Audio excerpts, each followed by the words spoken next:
और उधर इस जंग के दौरान ध्वस्त हुए इरपिन के पुल को बनाने का काम शुरू भी हो गया है। इस पुल के एक हिस्से को यूक्रेन की सेना ने एहतियात के तौर पर बम से उड़ा दिया था ताकि रूसी सैनिक टैंकों के साथ शहर के अंदर दाखिल ना हो सके।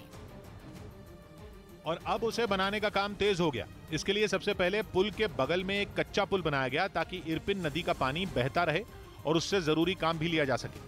इस काम में पुल बनाने वाली बड़ी मशीनों की मदद ली जा रही है जो 24 घंटे काम पर लगी हैं। जल्द से जल्द पुल के टूटे हुए हिस्से को बनाने का जिम्मा यूक्रेन की सेना को सौंपा गया है।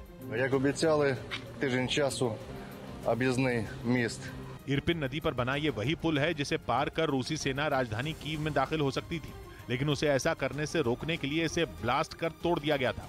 हालांकि बाद में जब इरपिन से पलायन शुरू हुआ तो पुल टूट जाने की वजह से लोगों को काफी परेशानियां भी झेलनी पड़ी। खबर है कि यूक्रेन जंग में अमेरिका ने हथियारों के जरिए तुर्की को मोहरा बना दिया। असल में कुछ अमेरिकी सांसदों ने तुर्की को हथियार बेचने का विरोध किया था, लेकिन बाइडेन सरकार ने जवाब देते हुए अपने सांसदों को जो चिट्ठी लिखी उससे ये बात सामने आई कि तुर्की को हथियार बेचना अमेरिका के लिए ही फायदे का सौदा होगा। यूक्रेन से जंग के बाद यूरोप समेत दुनिया भर के समीकरण बिगड़े हुए हैं। यही दलील अमेरिकी सरकार ने सांसदों के सामने रखी। बाइडेन सरकार का दावा है कि अगर उसने तुर्की को F-16 लड़ाकू विमान और हथियार दिए तो इससे नेटो और खुद अमेरिका को काफी मदद मिलेगी, क्योंकि तुर्की भी नेटो का सदस्य देश है। असल में अमेरिका बिना स्वार्थ के कुछ नहीं करता। तुर्की के पीछे अमेरिका के नरम रुख के पीछे भी एक चाल है। बाइडेन प्रशासन ने तुर्की को हथियार दिए हैं, उसके पीछे उसका तर्क ये है कि न सिर्फ इससे अमेरिका को फायदा होगा बल्कि नेटो देशों की सुरक्षा भी पुख्ता होगी। यानी अमेरिका एक तरफ तुर्की को हथियार और लड़ाकू विमान देकर पैसे कमाएगा, दूसरी तरफ अगर जरूरत पड़ी तो तुर्की को दिए हथियार भी इस्तेमाल किए जा सकेंगे। ऐसा इशारा बाइडेन सरकार की इस चिट्ठी में चर्चा दुनिया भर में होना तय था। यही वजह है कि अब रूस के दावे के बाद स्लोवाकिया को भी इस बहस में कूदना पड़ा। उधर मारियोपोल में रूस और यूक्रेन की सेना के बीच जबरदस्त जंग चल रही है। पिछले कई दिनों से इस शहर पर रूस की फौज कब्जा जमाने की कोशिश में है, लेकिन यूक्रेन की सेना उन्हें हर मोर्चे पर मुंह तोड़ जवाब दे रही है। इसका एक वीडियो भी यूक्रेन की तरफ से जारी किया गया, जिसमें मारियोपोल शहर के एक इलाके में घुसे रूसी सेना के एक टैंक को यूक्रेन ने मिसाइल से निशाना बनाकर तबाह कर दिया। टैंक पर जैसे ही मिसाइल गिरी वहां जोरदार धमाका हुआ और फिर धूल और धुएं का गुबार चारों तरफ छा गया। वहीं यूक्रेन के कुछ जवानों ने यूके की मिसाइल से रूस के एक ड्रोन को मार गिराया, जिसकी एक तस्वीर भी सामने आई और कहा जा रहा है कि व्लादिमीर पुतिन की सेना ने जासूसी के इरादे से खार्किव में अपना ये ड्रोन भेजा था, जिसे यूक्रेन की सेना ने हवा में ही ढेर कर दिया। अपनी इस कामयाबी पर सैनिकों के चेहरे खिल गए। इस दौरान जंग के मोर्चे पर तैनात कुछ जवान तालियां बजाते हुए दिखे।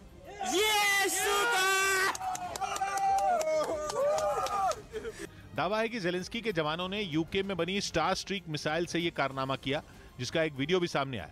इसमें जोरदार धमाका होता दिखाई दिया, जिसके बाद यह ड्रोन टुकड़े टुकड़े होकर जमीन पर गिर गया।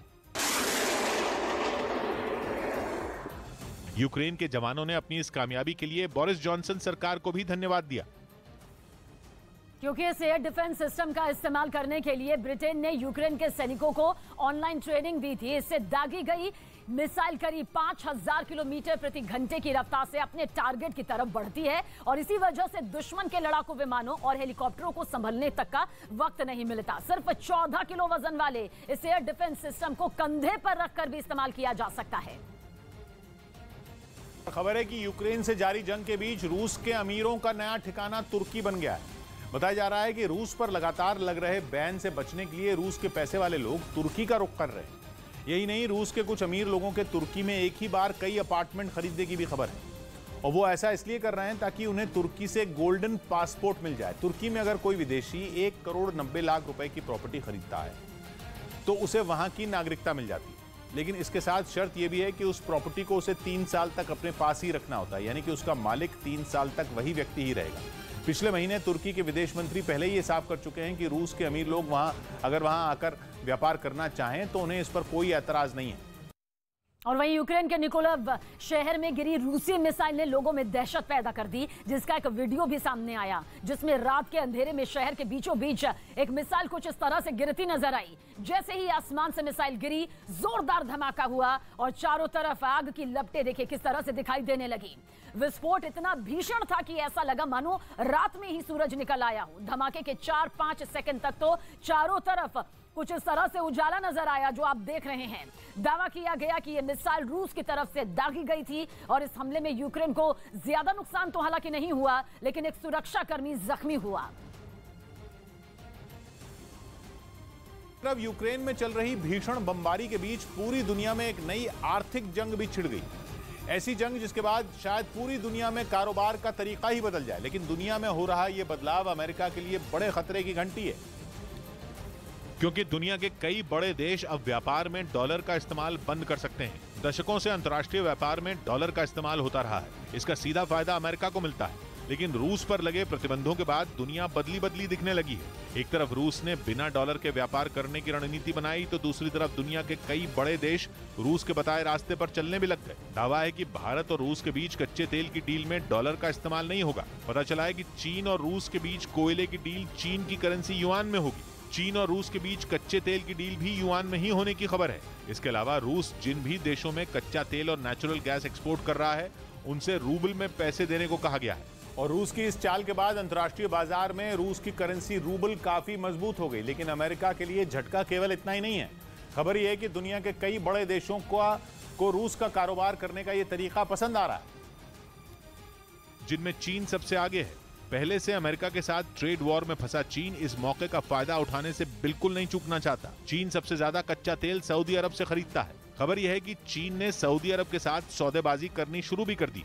चीन चाहता है कि कच्चे तेल का भुगतान वो चीन की करेंसी युआन में करे, जबकि अब तक ये पेमेंट डॉलर में होती रही है। माना जा रहा है कि रूस के साथ चीन की हो रही डील के कारण सऊदी अरब भी दबाव में है। यही वजह है कि वो चीन की मांग के आगे झुक सकता है। दूसरी तरफ अमेरिका का दुश्मन देश ईरान है। ईरान की अर्थव्यवस्था भी कच्चा तेल बेचकर ही चलती है। माना यह जा रहा है कि अमेरिका को झटका देने के लिए ईरान भी डॉलर का साथ छोड़ सकता है। चर्चा है कि बहुत जल्द ईरान अपने ग्राहकों से रियाल में पेमेंट करने को कहेगा। लेकिन ये केवल एक शुरुआत है। ये वो संकेत हैं जो एक बड़े बदलाव की तरफ इशारा कर रहे हैं। अमेरिका को भी ये बात अच्छी तरह समझ में आ रही है। इसीलिए अमेरिका के कई अधिकारी अलग अलग देशों में पहुंचकर समर्थन जुटाने में लगे। अगर दुनिया का कारोबार डॉलर में होना बंद हुआ तो अमेरिका के लिए यह बहुत बड़ा झटका होगा, जिसकी भरपाई करना लगभग नामुमकिन हो जाएगा। अभी तक तो केवल ऑयल और गैस से जुड़े सौदों की ही चर्चा है, लेकिन इस लाइन में दुनिया का बाकी कारोबार भी जुड़ सकता है, जिसकी शुरुआत चीन कर सकता है। चीन टेलीकॉम और मशीनरी से जुड़े बहुत सारे उपकरण दुनिया के कई देशों में पहुंचाता है। माना जा रहा है कि चीन अपने ग्राहकों से पेमेंट युआन में करने को कह सकता है। बड़ी बात यह है कि दुनिया के कई बड़े देशों को अब यह समझ में आने लगा है कि अंतर्राष्ट्रीय कारोबार डॉलर में होने से ज्यादा फायदा अमेरिका का ही है। और रूस यूक्रेन युद्ध से जुड़ी हुई बड़ी खबर आप तक पहुंचा दे। यूक्रेन ने रूस पर बहुत बड़ा आरोप लगाया। उसने रूसी सेना पर रासायनिक हथियारों के इस्तेमाल का एक बार फिर आरोप लगाया, क्योंकि इससे पहले भी यूक्रेन ये आरोप लगा चुका है कि रूसी सेना इस युद्ध में रासायनिक हथियारों का इस्तेमाल कर रही है। और एक बार फिर से रूस पर यह आरोप लगा है।